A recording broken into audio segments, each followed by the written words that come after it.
जय श्री कृष्ण। राधे राधे। जेठ के महीने की शुरुआत हो चुकी है और जेठ माह में केले के पौधे की पूजा करके विष्णु भगवान की कथा कही और सुनी जाती है। जो व्यक्ति जेठ माह में केले के पौधे का पूजन करता है और श्री हरि की कथा को सुनता है, उसे कभी भी अपने जीवन में आर्थिक तंगी का सामना नहीं करना पड़ता। धन चाहने वाले को धन, संतान चाहने वाले को संतान और विद्या चाहने वालों को विद्या की प्राप्ति होती है। भगवान श्री हरि विष्णु का आशीर्वाद पाने के लिए जेठ माह की प्रतिपदा तिथि से सुबह सूर्योदय होने से पहले उठे और स्नान करने के बाद ही केले के पौधे की पूजा करें। उसकी जड़ में शुद्ध घी का दीपक जलाएं, गुड़ और दाल चढ़ाएं और एक कलश जल से भर कर रख ले और फिर श्री हरि विष्णु को अपने मनोरथ बताकर उसकी पूर्ति के लिए कामना करें और केला पूजन की कथा सुने। कथा समाप्त होने के पश्चात श्री हरि विष्णु से भूल चूक के लिए माफी मांगते हुए कलश का पानी केले के जड़ में अर्पित कर दे। श्री हरि विष्णु भगवान आप बहुत ही प्रसन्न होंगे और आपकी समस्त मनोकामनाएं पूरी करेंगे। सुनते हैं केला पूजन की कथा। बोलो लक्ष्मीपति नारायण की जय।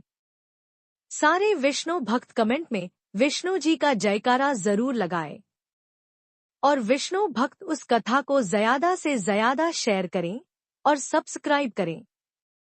बोलो श्री हरि विष्णु जी की जय।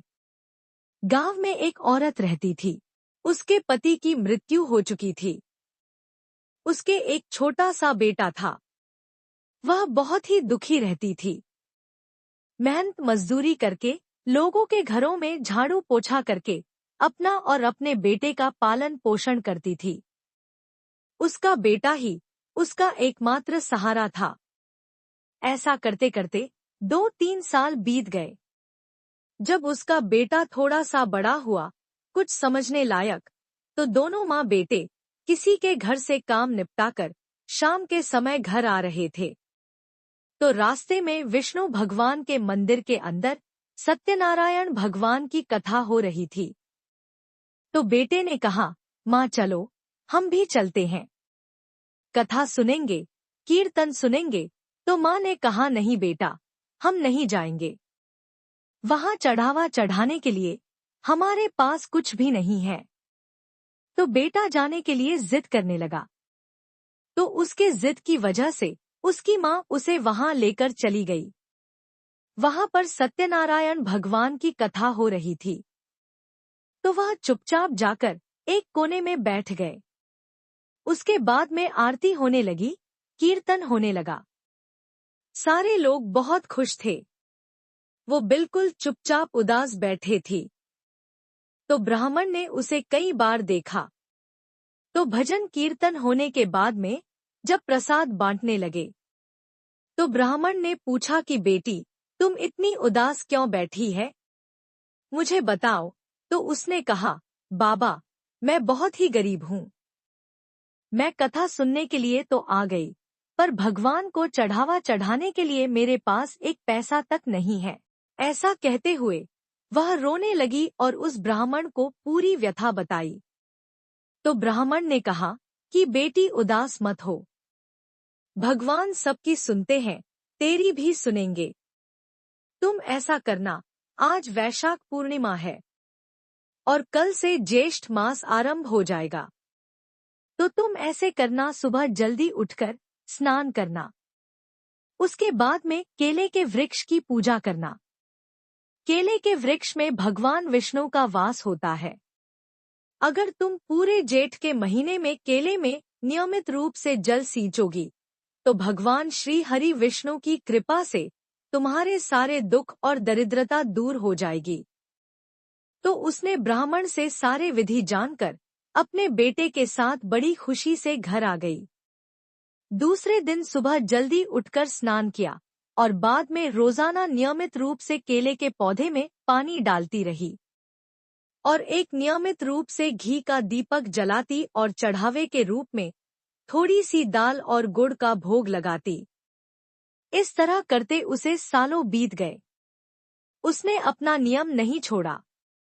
भगवान विष्णु की कृपा से उसे एक बगीचे में अच्छी सी नौकरी मिल गई, जिससे उसका गुजर अच्छे से हो जाती और बच्चे का पालन पोषण भी अच्छे से हो जाता।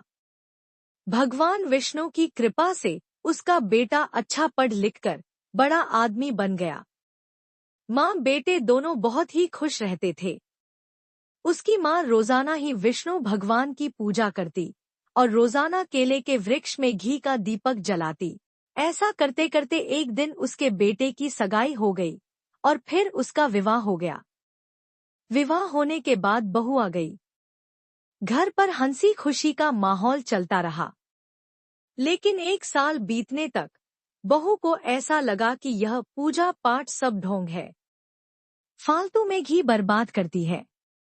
तो उसने सोचा कि अगर मैं बोल दूंगी सासू माँ को कि दीपक नहीं जलाना है, तो मैं बुरी बनूंगी। तो इससे अच्छा है कि उसी के बेटे से कहलवा दूंगी कि दीपक नहीं करना। तो उसी शाम को उसने अपने पति से कहा कि तुम्हें मेरी एक बात माननी होगी। तुम अपनी माँ को कह दो कि घी का दीपक नहीं किया करें। इतनी महंगाई के अंदर रोजाना घी के दीपक की क्या जरूरत है? दीपक ही करना है तो तेल का कर दो, इसमें कोई दिक्कत नहीं। तो उसके पति ने कहा कि मेरी माँ हमेशा से ही घी का दीपक करती आई है, मैं उसे मना नहीं कर सकता। तो उसकी पत्नी बोली कि मना तो तुम्हें करना होगा। तुम करते हो तो ठीक है, वरना मैं मना करूंगी तो बुरा लगेगा। तो बेटे ने सोचा बहू बेइज्जती करेगी, तो इससे अच्छा है मैं ही समझा देता हूँ। तो उसने एक दिन माँ से कहा कि आपको दीपक ही करना है तो आप तेल का कर दिया करो, कितनी महंगाई है। तो उसके माँ ने कहा, बेटा जब मैं मेहनत मजदूरी करती थी तब भी घी की कोई कमी नहीं थी। आज तो इतना बड़ा आदमी बन गया है, फिर भी एक दीपक के घी की कमी आ गई है। चलो बेटा कोई बात नहीं, जैसा तू कहता है मैं वैसा ही करूंगी, क्योंकि मेरे जीवन में तेरी खुशी से बढ़कर और कुछ भी नहीं है। तो दूसरे दिन उसकी माँ तेल लेकर जाने लगी। तो 3 दिन बीते थे कि बहू को वह भी अच्छा नहीं लगने लगा। तो उसने तेल और घी के डब्बे उठाकर अलमारी में रख दिए और आगे ताला लगा दिया।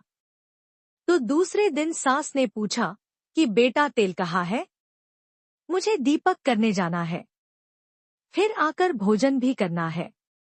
तो बहू बोली, यह सब फालतू के ढोंग है, ऐसा आपको कुछ नहीं करना है, आप चुपचाप से भोजन कर लीजिए। तो उसने कहा, ठीक है बेटी, भोजन मेरे कमरे में भिजवा देना। बहू रोजाना सूखी रोटी कमरे में भिजवा देती, तो वह तो उन रोटियों को खाती नहीं थी। जब रात को बेटे बहू सो जाते तो उन रोटियों को उठाकर बाहर गाय को दे आती। ऐसा करते करते 2-3 दिन बीत गए। एक दिन जब बेटा बहू सो गए तब बुढ़िया ने अपना भोजन उठाया और जैसे ही बाहर जाने लगी गाय को खिलाने के लिए, तो बेटे बहू की आवाजें सुनाई दे रही थी। बहू कह रही थी कि आप कहते थे ना मेरी माँ का नियम है, वह बिना विष्णु भगवान को घी का दीपक किए बिना भोजन नहीं करती है। अब देखो यह सब फालतू के ढोंग हैं। मैं तुम्हारे माँ को अच्छे तरह से जानती हूँ। तो उसके बेटे ने कहा, मेरे माँ के बारे में ऐसा वैसा कुछ मत कहो, मेरी माँ का नियम था, तुमने तोड़वा दिया। मैं इस बारे में कोई भी बात नहीं करना चाहता हूँ। तो यह बात जब बुढ़िया ने सुनी तो उसने गाय को वो रोटी डाली और वापस आकर सो गई और रोने लगी। रोते रोते उसे नींद आ गई। तो उसे नींद में भगवान विष्णु दिखाई दिए। भगवान विष्णु ने कहा कि 3-4 दिन हो गए हैं, तुम मेरी पूजा करने के लिए नहीं आती हो। तो बुढ़िया ने कहा कि कैसे आऊं भगवान, मेरे पास दीपक जलाने के लिए घी तेल कुछ भी नहीं है। तो विष्णु भगवान ने कहा, निराश होने की कोई जरूरत नहीं है। तुम केले के पेड़ के नीचे कल आ जाना, तुम्हें सब कुछ वहीं मिल जाएगा। तो ऐसा कहकर भगवान अंतर्ध्यान हो गए। बुढ़िया के जैसे ही आंखें खुली तो इधर उधर देखा, पर कोई दिखाई नहीं दिया। सुबह उठकर बुढ़िया ने वैसे ही किया जैसे उसको सपने में आया था। जल्दी से स्नान किया और केले के पेड़ के पास जाकर बैठ गई। तो वहां जाकर देखा कि वहां पर तो पहले से ही एक दीपक रखा है, उसके अंदर घी और बाती है, बिना जलाई। तो बुढ़िया इधर उधर देखने लगी, तभी उस पेड़ के अंदर से आवाज आई कि यह तुम्हारे लिए ही है। तुम दीपक जलाओ, भोग लगाओ और कथा करो, फिर घर जाकर भोजन कर लेना। तो यह देखकर बुढ़िया बहुत ही खुश हुई और बड़े प्रसन्नता से केले के वृक्ष की पूजा की और फिर कथा कही और फिर घर जाकर बड़ी खुशी से भोजन किया। और बुढ़िया का रोजाना का नियम बन गया। रोजाना सुबह उठकर स्नान करती और सीधे केले के पौधे के पास चले जाती। वहां सब कुछ उसको तैयार मिलता। एक दिन की बात है कि उसके बहू के भाई और भाभी आए थे, तो बहू ने सोचा कि आज हलवा बनाऊंगी। तो उसने घी निकलने के लिए जैसे ही अलमारी का ताला खोला, तो उसके अंदर घी के डब्बे को खोलकर देखा तो वह आधा था। तो उसने जल्दी से अपने पति को बुलाया और बोला कि यह देखो, तुम्हारी माँ ने घी चुरा लिया है। तो उसका बेटा बोला, ऐसा मत बोलो, मेरी माँ चोरी नहीं करती है। तुमने ताला लगाया था, फिर मेरी माँ ने घी कैसे चुराया है? वह बोली, मुझे नहीं पता, पर चोरी तो तुम्हारी माँ ने ही की है। चलो अब एक बार मेरे भैया भाभी को खाना खिला देती हूँ। वह चले जाएंगे, कल से देखना इस अलमारी की और तुम्हारी माँ की, दोनों की निगरानी करनी है। तो दूसरे दिन अलमारी की तरफ आई नहीं। उसने स्नान किया और सीधे मंदिर चली गई। बेटा बहू दोनों उसके पीछे पीछे चले गए। बुढ़िया सीधा केले के पौधे के पास गई, तो वहां पर उसने देखा कि दीपक पहले से ही पड़ा है, अंदर बत्ती लगी हुई है। तो बुढ़िया ने दीपक जलाया और पूजा करने लगी। पूजा करने के बाद बुढ़िया पौधे से लिपटकर बुरी तरह से रोने लगी और कहने लगी, भगवान ऐसी पूजा का और ऐसे घी का क्या करना? मेरे बेटा बहू मुझसे बोलते तक नहीं है। जिस बेटे को इतनी कठिनाइयों में मैंने पल है, वह आज मुझे नहीं बोलता। बहू कहती है कि तू चोर है। अब भगवान आप ही बताओ, मैं कहाँ जाऊं? आप क्यों मेरी परीक्षा ले रहे हो? मुझे और कितनी परीक्षाएं देनी होगी? मैंने ऐसा कौन सा बुरा कर्म कर दिया जिसकी वजह से मुझे ये दिन देखना पड़ रहा है? ऐसा कहते हुए वह बुरी तरह से रोने लगी। तो उसकी हृदय की पुकार सुनकर भगवान विष्णु वहां पर साक्षात प्रकट होकर कहते हैं, घर जाओ, सब कुछ ठीक हो जाएगा। रोने की कोई जरूरत नहीं है। बेटा कभी भी अपनी माँ से विमुख नहीं हो सकता। ऐसी बात सुनकर भगवान विष्णु को साक्षात प्रकट देखकर उसके बेटे को बहुत ही दुख हुआ। वह करुणा से भर गया, अपनी पत्नी से कहने लगा कि माँ के खिलाफ जाकर ऐसी जिंदगी जीने से तो मरना बेहतर है। आज तुम्हारे शक ने मेरी माँ की पूजा भाव और श्रद्धा भक्ति को कलंकित किया है। मैं यह कैसे भूल गया कि मेरी माँ ने किस कठिनाइयों में मुझे पाला था। मेरी माँ का मैं ही एकमात्र सहारा था, और आज मैं तुम्हारे कहने पर अपनी माँ के विमुख हो गया। मुझसे बहुत बड़ी गलती हो गई है। अब इस पाप का प्रायश्चित कैसे होगा? ऐसा कहकर वह बुरी तरह से रोने लगा। तो उसकी पत्नी बोली कि अपमान आपने नहीं किया है, अपमान तो मैंने किया है। आज मेरी आंखें खुल गई है, मैं माँ जी से माफी मांगूंगी।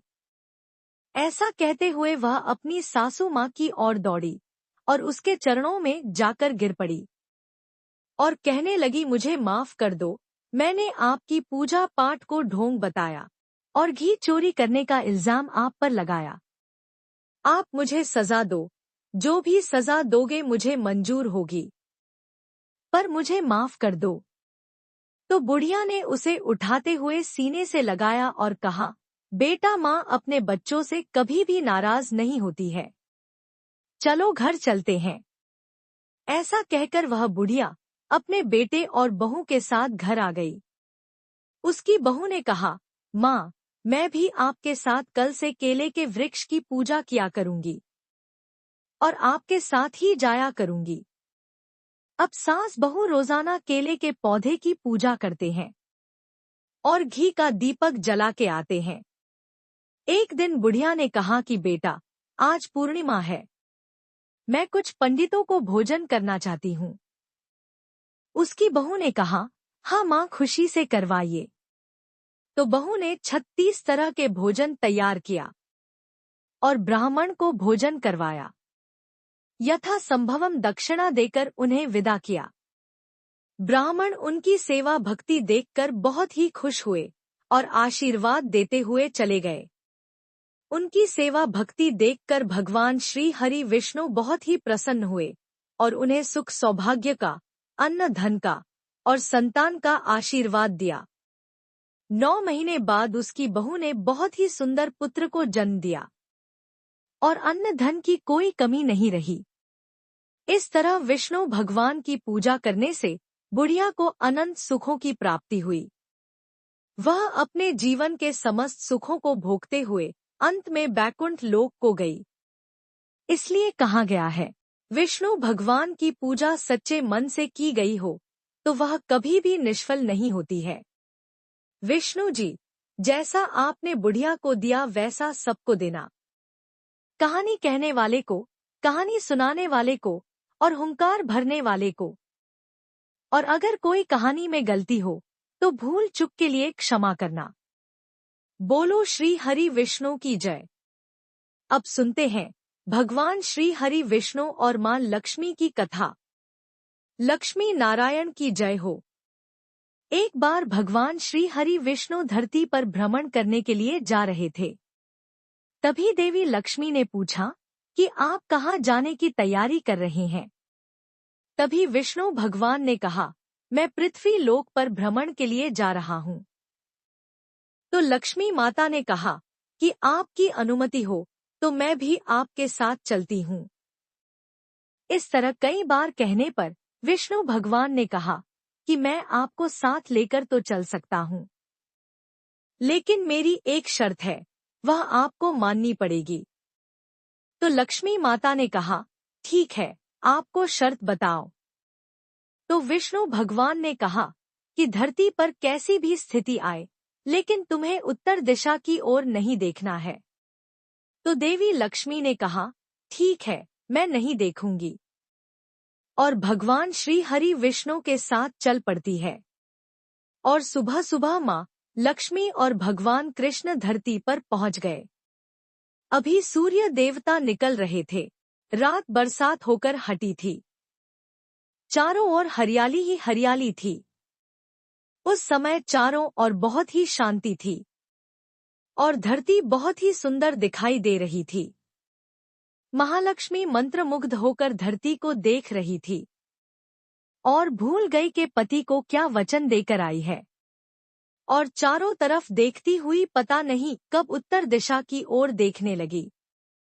उत्तर दिशा में मां लक्ष्मी को एक बहुत ही सुंदर बगीचा नजर आया। उस तरफ से भीनी भीनी खुशबू आ रही थी और बहुत ही सुंदर सुंदर फूल खिले हुए थे। और मां लक्ष्मी उस बगीचे में चली गई और वहां से एक बड़ा सा सुंदर सा फूल तोड़ कर ले आई। लेकिन यह क्या?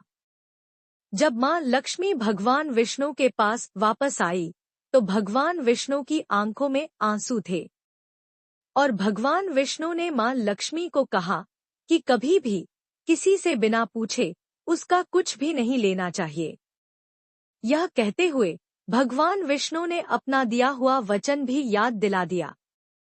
तो मां लक्ष्मी को अपनी भूल का पता चल गया माँ लक्ष्मी ने भगवान विष्णु से अपनी की हुई गलती की माफी मांगी।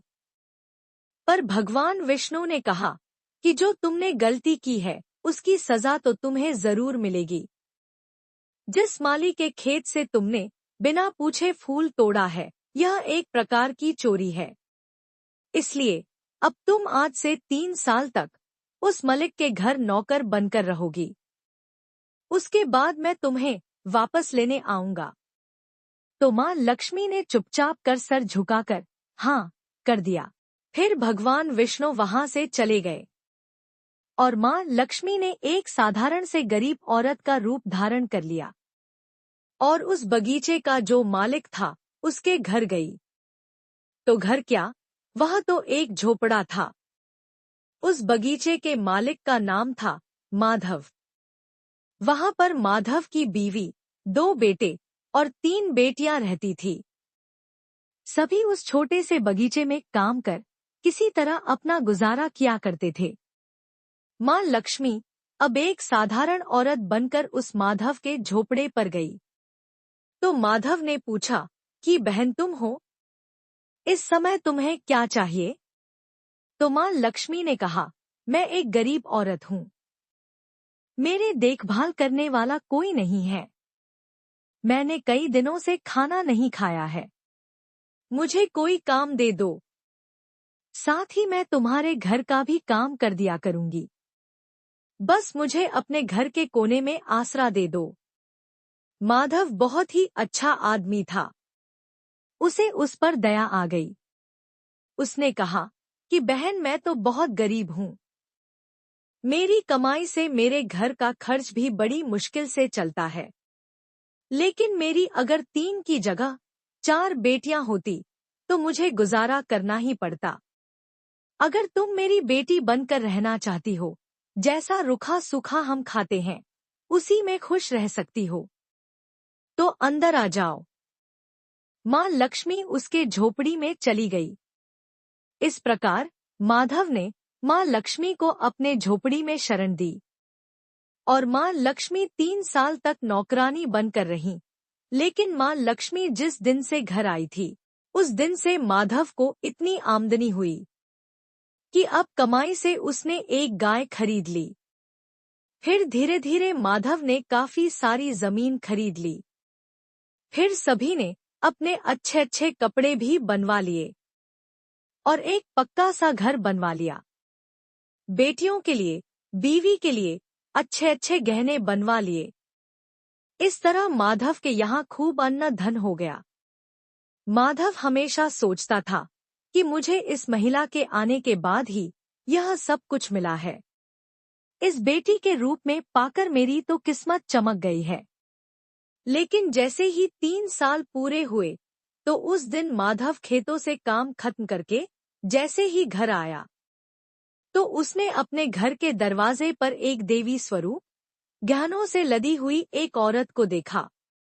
उसे ध्यान से देखा तो पहचान गया कि अरे, यह तो वही मुंह बोली चौथी बेटी है। साथ ही यह भी जान गया कि यह तो माँ लक्ष्मी है। तब तक तो माधव का पूरा परिवार बाहर आ गया और सब हैरान होकर माँ लक्ष्मी जी को देख रहे थे।